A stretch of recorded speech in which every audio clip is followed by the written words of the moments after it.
Thank you for coming. We're going to make some history together today. I think Steve Jobs left a mark on our lives, and it's likely that you have an iPad, an iPod, or an iPhone that's in your homes, or maybe you watched a Pixar movie and were totally captivated by the imagination and vision of the producers and the directors. However, I believe that Steve Jobs' biggest gift to us is actually his wisdom, his words of inspiration that he shared in his interviews or his speeches or in his interactions.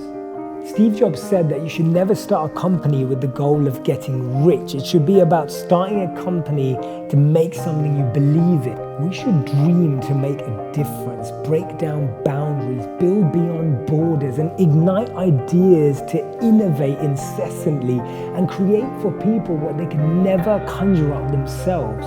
Henry Ford said that if I had asked people what they wanted, they would have said faster horses. And that's the beauty of going beyond wanting money and going beyond wanting fame and going beyond wanting power, that you actually craft something that evolves people's daily lives, that you actually create something that enhances someone's human experience.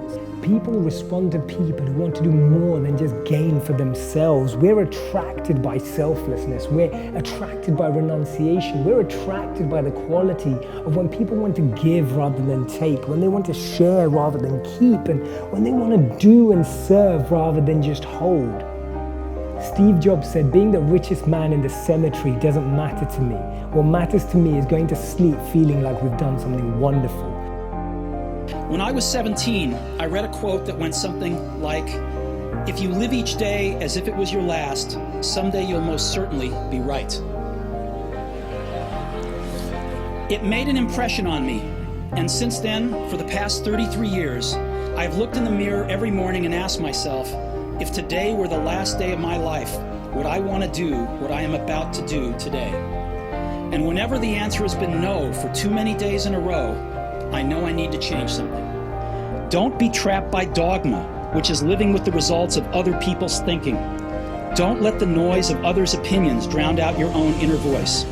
And most important, have the courage to follow your heart and intuition. They somehow already know what you truly want to become. Everything else is secondary. We all have hidden potential. We all have a sacred space. And therefore, we're not material beings having a spiritual experience, but spiritual beings having a material experience. And actually, it's like what C.S. Lewis said, you don't have a soul, you are the soul, and you have a body.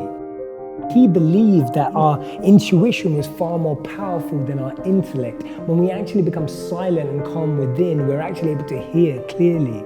The only way to do great work is to love what you do, and your time is limited, so don't waste it living someone else's life. Albert Einstein said that everyone is a genius, but if you judge a fish by its ability to climb a tree, it will spend its whole life thinking that it's stupid.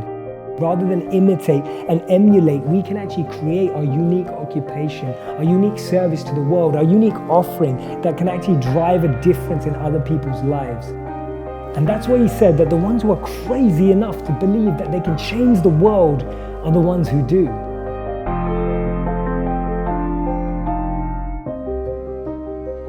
I really want you to get involved in this conversation and this dialogue as we think out loud together about our minds in this world. So please join and subscribe today. Look forward to you joining me.